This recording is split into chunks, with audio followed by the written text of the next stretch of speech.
तो इस वक्त मैं दिल्ली में हूँ और ये दिल्ली का सचिवालय है। यहीं से दिल्ली की सरकार चलती है। दिल्ली की जनता के लिए जो भी फैसले लिए जाते हैं वो इसी इमारत से लिए जाते हैं और इसी इमारत में दिल्ली सचिवालय में सामाजिक कल्याण मंत्री राजेंद्र पाल गौतम के आज दफ्तर का इनॉग्रेशन हुआ है, उद्घाटन हुआ है और यहीं पर मैं मौजूद हूँ। लेकिन इनके दफ्तर की जो सबसे खास बात है वो ये है कि इनके दफ्तर में आपको बाबा साहब डॉक्टर अम्बेडकर की बहुत खूबसूरत आपको तस्वीर नज़र आएगी।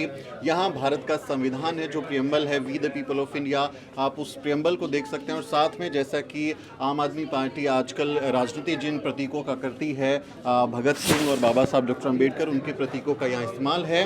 और इसके अलावा भी आप देखेंगे तो यहाँ पर आपको जो बहुजन प्रतीक हैं उनको देखने को मिलेगा। सामने लकड़ी पर ही जो है वो एक काम किया गया है जिसमें बाबा साहब डॉक्टर अम्बेडकर की बहुत ही खूबसूरत सी एक चित्र को उकेरा गया है और बहुत ही खूबसूरती के साथ में बाबा साहब डॉक्टर अम्बेडकर को दिखाया गया है। ये राजेंद्र पाल गौतम के दफ्तर के अंदर का मैं आपको नज़ारा दिखा रहा हूँ। आप जैसे ही थोड़ा सा आगे बढ़ेंगे तो आपको यहाँ पर जो तथागत बुद्ध हैं उनका बहुत खूबसूरत एक स्टैचू आपको देखने को मिलेगा, बहुत ही शांत मुद्रा में। और जो उनका अंदाज़ मशहूर है कि अपने जो लोग हैं उनको ज्ञान, प्रज्ञा और शील का जो संदेश वो देते हैं, उस तस्वीर को देखकर आप इनसे प्रेरणा ले सकते हैं। तो बुद्ध के आगे आप जब बढ़ते हैं तो जो भारत का राष्ट्रीय प्रतीक है सत्यमेव जयते के साथ में जो हमारा चिन्ह है 4 शेरों वाला अशोक स्तंभ, उसकी यहाँ पर तस्वीर आपको देखने को मिलेगी। ये सरकारी दफ्तर है तो सरकार इस प्रतीक का इस्तेमाल कर सकती है, आम नागरिकों के लिए इसकी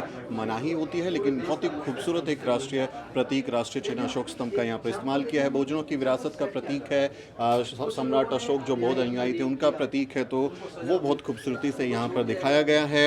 यहाँ एक बार फिर आपको जो तथागत बुद्ध हैं उनकी एक प्रतिमा नज़र आती है। वहाँ सफ़ेद है, यहाँ ग्रे कलर में है, ब्लैकिश कलर में है। तो ये ब्लैक एंड वाइट कलर की थीम पे बहुत खूबसूरत एक प्रतिमा का यहाँ पर कहें कि स्थापित की गई है। बहुत खूबसूरत है क्योंकि जिस समय आप देखें कि बहुजन जो राजनीति है उसमें प्रतीकों को छोड़कर लोग अब सर्वधर्म समभाव और सर्वजन हिताय की बातें करने लगे हैं। वहाँ बहुजन प्रतीकों का इस्तेमाल करते हुए अगर कोई अपने दफ्तर में, जहाँ वो सरकारी दफ्तर है उनका, अगर वहाँ उनका इस्तेमाल करते हुए ये काम करते हैं तो वो अपने आप में बड़ी बात हो जाती है।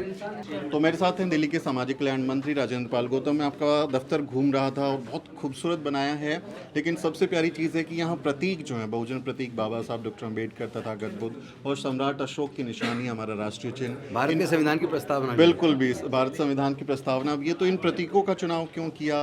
दफ्तर में अमूमन ऐसा देखने को मिलता नहीं हमें। काश सभी दफ्तरों में ऐसा हो और केवल मूर्तियाँ ना हो, केवल संविधान की प्रस्तावना ना हो, बल्कि उसको ईमानदारी से अपने उस जिम्मेदारी के पद पर रहते हुए लागू करने का संकल्प भी हो। ये होना चाहिए। ये इस ऑफिस में केवल प्रतीक नहीं है। मैं उन प्रतीकों के साथ नहीं बल्कि उनकी विचारधारा के साथ जीता हूँ, उनकी विचारधारा के साथ चलता हूँ और कोशिश करता हूँ सबके साथ कम से कम मेरे हाथ से न्याय हो, अन्याय ना हो।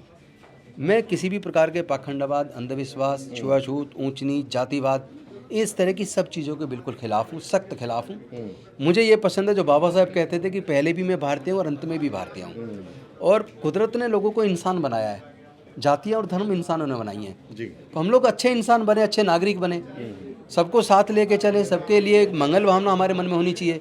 हम अपने अधिकारों की रक्षा चाहते हैं तो दूसरे के अधिकारों की भी इज्जत करें, तभी तो सब लोग सुरक्षित होंगे, तभी तो सब भारत एकजुट होकर मजबूत बनेगा।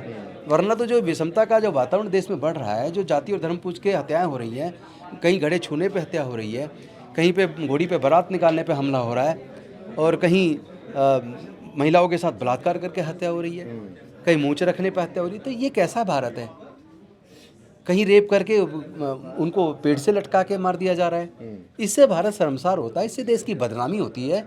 ये अच्छी बात नहीं है। लेकिन देश में इस तरह के संदेश नहीं जाने चाहिए कि कोई रेप और हत्या का आरोपी जेल से सजा काट रहा हो और वो छूट जाए और उसको फिर माला पहनाकर उसको लोग मिठाई खिला के स्वागत करें जैसे कोई जंग जीत कर आया हो। तो ये कैसा संदेश दे रहे हैं भारत के लोग? ऐसा भारत नहीं है। ऐसा भारत की ऐसी छवि नहीं बननी चाहिए। जो लोग बना रहे हैं वो गलत कर रहे हैं। राजनीति के लिए, सत्ता पाने के लिए धर्म का इस्तेमाल या जाति और धर्म के नाम पर नफरत पैदा करना, ये देश के खिलाफ है, देशद्रोह है। जो जाति और धर्म के नाम पे हत्या करता है वो देशद्रोही है। देशद्रोही है, उसको बिल्कुल देशद्रोही घोषित किया जाना चाहिए, इसे कॉन्स्टिट्यूशन में शामिल किया जाना चाहिए। ये चिंताएं वाजिब हैं। आपके पीछे जो कुर्सी है, इस कुर्सी पर हम बहुत सारे लोगों को बैठते हुए देखते हैं। सत्ता की एक शक्ति का केंद्र है ये कुर्सी। इस पर बैठकर बहुत सारे लोग समाज को, प्रतीकों को भूल भी जाते हैं कि चलो अब कुर्सी मिल गई है, अभी बैठिए और सत्ता का जो है वो आनंद लीजिए। इस कुर्सी पर बैठकर इन प्रतीकों और समाज के प्रति ये संजीदगी है, इसकी वजह क्या है? देखिए, मेरा ये मानना है कि लोग इस कुर्सी पे जो लोग बैठते हैं वो सोचते हैं मैं अजर मरूं, मैं कभी मरूंगा नहीं और ये कुर्सी केवल मेरे लिए बनी है। वो ऐसा सोचते हैं, जबकि ये सच्चाई नहीं है। कुर्सी कोई परमानेंट नहीं होती। कुर्सी तो जिम्मेदारी है, और जिसके पास भी ये जिम्मेदारी है उसको ईमानदारी से संविधान के हिसाब से काम करना चाहिए, जनता के लिए काम करना चाहिए। अगर वो जनता के लिए काम ना करे और वो पक्षपात करे, वो निष्पक्ष ना रहे, वो अन्याय करे, या जिस संविधान की शपथ लेकर कुर्सी पे बैठता है उस संविधान के खिलाफ काम करे, वो नफरत का वातावरण पैदा करे, वो धर्म के नाम पे उन्माद करे, लोगों को बांटने का काम करे, लोगों को तोड़ने का काम करे, लोगों को लड़ाने का काम करे, ये तो वैसे ही संविधान के खिलाफ है। ये तो देशद्रोह है। मुझे लगता है हम लोगों ने, जो भी लोग चाहे एमएलए बनते हैं, एमपी बनते हैं, या मंत्री बनते हैं, या राष्ट्रपति बनते हैं, प्रधानमंत्री बनते हैं, या मुख्यमंत्री बनते हैं, या न्यायाधीश बनते हैं, या कोई और अधिकारी बनते हैं, और वो शपथ लेते हैं संविधान की। मैं इस कुर्सी पर रहते हुए संविधान की शपथ लेता हूँ कि मैं किसी के साथ अन्याय नहीं करूँगा, पक्षपात नहीं करूँगा, भेदभाव नहीं करूँगा, मैं सबके लिए काम करूँगा, और मैं भारत शर्मसार ना हो ऐसा कोई काम नहीं करूँगा। ऐसा कोई काम नहीं। तो लेकिन उस पर बैठ के ऐसा काम करने वाले लोग भी देशद्रोही की श्रेणी मानने चाहिए। तो जातिवादी भी, और जो समाज के लिए काम नहीं कर रहे हैं, अपना कर्तव्य का पालन नहीं कर रहे हैं। बिल्कुल। दो सवाल और हैं मेरे कि एक तो आज जो भारत की हम एक इमेज देखते हैं जिसमें प्रतीकों की राजनीति बहुत ज़्यादा, जैसे अशोक स्तंभ का आपने चित्र लगाया है, उसकी प्रतिमा एक आक्रामक रूप से हमने इस देश में देखी, और उन हिंदू प्रतीकों का, हिंदू राष्ट्र के प्रतीकों का, और एक अलग अलग इतिहास से खंगाल के कुछ चीज़ें निकाली जाती हैं जिनका इस्तेमाल किया जाता है। दूसरी तरफ जो बहुजन राजनीति करने वाले जो लोग हैं वो बहुजन प्रतीकों से भी दूर होते हुए जा रहे हैं। वो इस तरह से प्रदर्शन नहीं करते हैं या दिखाते नहीं हैं कि हम अपने दफ्तर में इस तरह से लगाएं। दूसरी तरफ एक विचारधारा बहुत मजबूत है।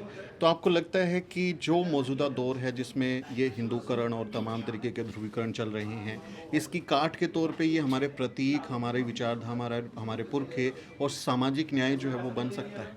देखिए, एक सीधी सी बात बताऊं, सवाल मूर्ति का नहीं है, सवाल विचारधारा का है। हम अपने महापुरुषों की विचारधारा पे चलें जिन्होंने भारत को गौरवान्वित किया है। और दूसरा, जाति और धर्म कुदरत ने नहीं बनाई है, ये बात सबको समझ आनी चाहिए।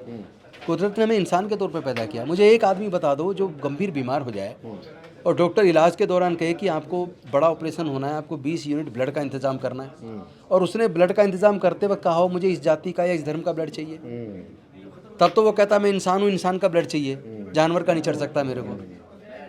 लेकिन जैसे वो ठीक होता है उसके बाद फिर वो जाति और धर्म ढूंढता, तो ये गलत है।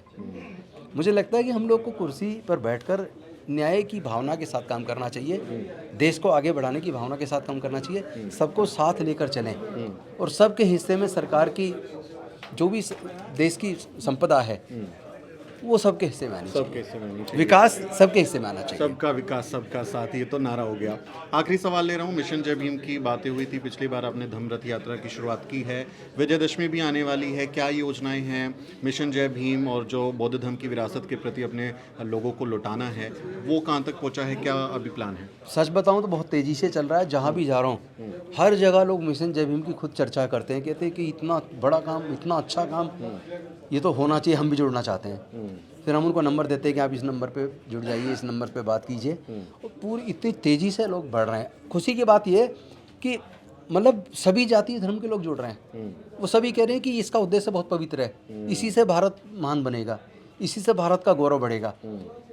तो अच्छा काम होता है तो लोग पसंद करते हैं। और आपको बहुत बहुत बधाई, और हम उम्मीद करते हैं इस कुर्सी पर जब आप बैठ के सामाजिक न्याय मंत्रालय से फैसले करेंगे तो वो हमारे लोगों की भलाई करेंगे। बहुत बहुत बधाई। जय भीम। जय भीम। तो ये थे डॉक्टर राजेंद्र पाल गौतम, जो दिल्ली के सामाजिक कल्याण मंत्री हैं, और इन्होंने कहा कि वो अपने कर्तव्य का पालन करते हुए, देश के संविधान में आस्था रखते हुए, बाबा साहब डॉक्टर अम्बेडकर और जो हमारे पुरखे हैं उनको याद करते हुए अपना काम करेंगे। मिशन जय भीम ने अभी जो है वो घोषणा की है कि आने वाली विजयदशमी के मौके पर 10,000 लोगों को वो धम्म दीक्षा दिलाएंगे, अपने पुरखों की विरासत की तरफ उनको वापस लेकर आएंगे। वो भी मिशन जय भीम नाम से एक संगठन उनका चलता है। इन प्रतीकों की राजनीति पर, प्रतीकों के महत्व पर और जो बातें डॉक्टर राजेंद्र पाल गौतम ने बताई हैं उनके बारे में आप क्या कहते हैं, ये बातें आप कमेंट के जरिए हम तक पहुंचा सकते हैं। आपसे अपील है कि हमारे चैनल को भी ज़रूर सब्सक्राइब करें। मेरा नाम सुमित चौहान है और इस वीडियो स्टोरी में मेरी मदद कर रहे हैं मेरे सहयोगी मोहित। अगले किसी वीडियो में मुलाकात होगी दोस्तों, तब तक आप देखते रहिए द न्यूज़ वीक।